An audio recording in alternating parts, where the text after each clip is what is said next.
So you're looking for a transparent and affordable credit card processor, you've come across Stax, and you've got some questions. Well, in this video, I'm going to be covering what Stax offers and how it works, the pros and cons of using Stax for your small business, and what you absolutely must know before deciding whether or not Stax is going to be right for you. So make sure to stick around. So diving right into things, what is Stax? Well, Stax is a subscription-based payment processor that offers 0% markup on direct cost interchange fees. They also have a very transparent pricing model, which helps businesses avoid unpredictable transaction fees and save on overall processing costs. Some of the key features to be aware of, first off, is that subscription-based pricing. Now we're going to talk about the variety of pricing models that are out there and which one's going to make the most sense for you a little bit later. But with Stax, you're looking at a fixed monthly fee based on your business's processing volume. You're also going to get a comprehensive suite of payment tools. Think things like invoicing, recurring billing, mobile payments, analytics, everything you'd expect from a payment processor. Then lastly, Stax integrates with all of the major platforms like QuickBooks, HubSpot, Xero,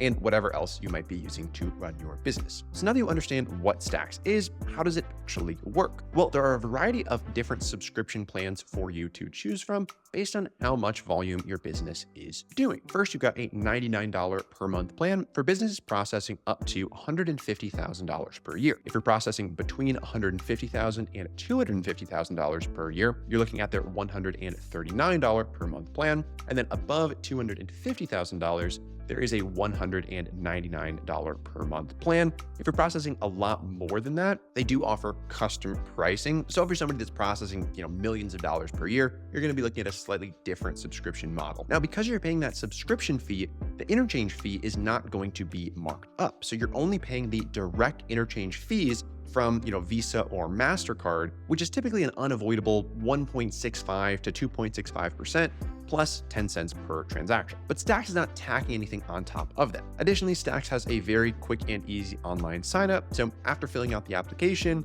they perform some basic underwriting on you to ensure your business is legit, that you qualify, and then from there, it's a very easy setup. Now, looking at some of the benefits that small businesses are able to take advantage of with Stax, the first of which is going to be the cost savings. Some businesses are able to save up to 40% on their processing fees compared to traditional providers that are charging you per transaction. This also allows you to have much more predictable monthly costs with that flat rate fee, especially if you're a business that's doing a very high volume of transactions. Stax also includes a wide range of tools for things like invoicing, digital payments, analytics, and next day funding to quicken your cash flow. Now, diving into a quick comparison here of the different payment processors and their pricing models, there are three basic payment processing models that you want to be aware of. The first of which is Interchange Plus, then you've got flat rate, and then you've got subscription based. So let's do a quick breakdown of which of these is going to be best for different types of businesses so that you can understand where Stax fits into the landscape and if it's going to make sense for you. So starting out with Interchange Plus, this is the model you're going to be looking at with a company like Payment Depot, and we've got a full video on the channel directly comparing them to Stax, which you can find on screen now. With Interchange Plus, you're going to be paying the interchange fee plus around a 1% markup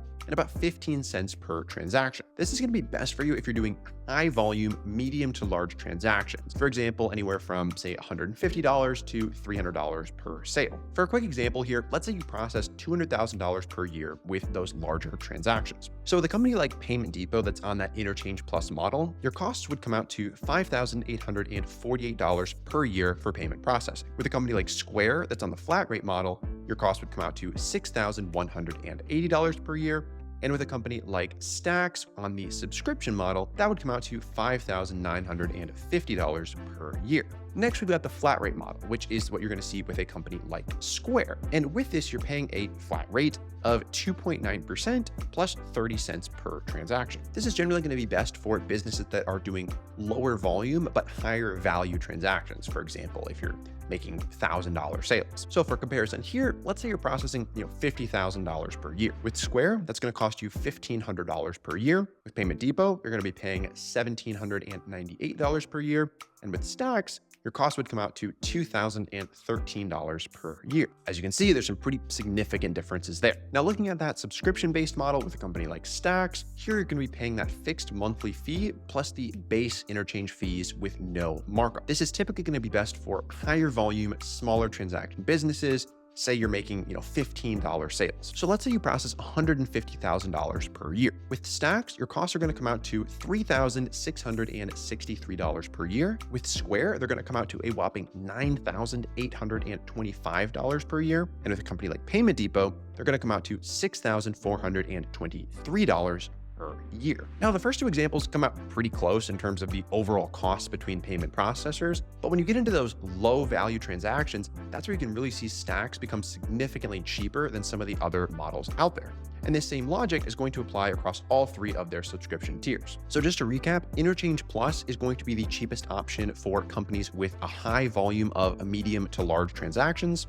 Flat rate is going to be best for lower volume, high value transactions. And then subscription-based pricing like Stax is going to be optimal for high volume, low value transactions. All that being said, there's a little bit of fine print you're going to want to be aware of when it comes to Stax as a credit card processor. The first of which is that there are no same-day deposits. While you are able to get next-day deposits with Stax, they don't offer instant deposit options like some of the other competitors out there. Additionally, you could be looking at hardware costs here because POS equipment is not going to be included in the subscription that you're paying for Stax, and businesses are going to need to either purchase or lease their terminals separately from that monthly cost. That being said, Stax does integrate into hardware like Clover POS systems and Swipe Simple card readers, so if you are already using those, it can be an easier switch. On top of that, it's important to be clear about how Stax actually makes money. There aren't going to be any hidden costs or fees here. Everything that you're paying to Stax is just through that monthly subscription fee. Now, let's take a second to dive into Stax's reviews to understand what their current customers are saying. Now, Stax currently has an average rating of 4.1 stars based on just over 1,000 reviews on Trustpilot. A lot of their positive feedback highlights features like their recurring payments, their API integrations, and that their platform is pretty easy to use. The negative feedback typically highlights billing issues and difficulty canceling subscriptions, and some complaints about slow customer support and unresolved technical issues.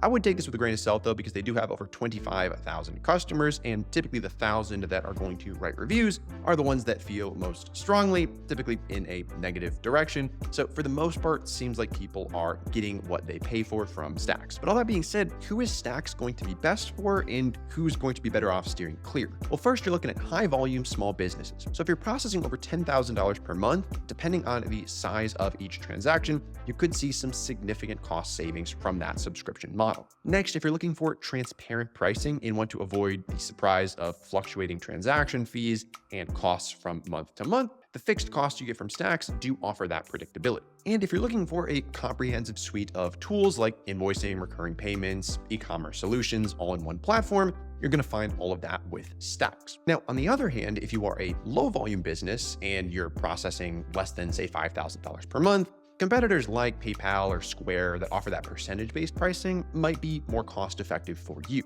Additionally, if you really do need that immediate access to funds through same-day deposits, Stax with their next-day payout system could be a limitation to be aware of. Now, if you do want to sign up for Stax and give it a try, you can use the link in the description below to support the channel and get the best available current offer. Let me know in the comments below if you have any questions about Stax. Thanks so much for watching, and I'll see you in the next video.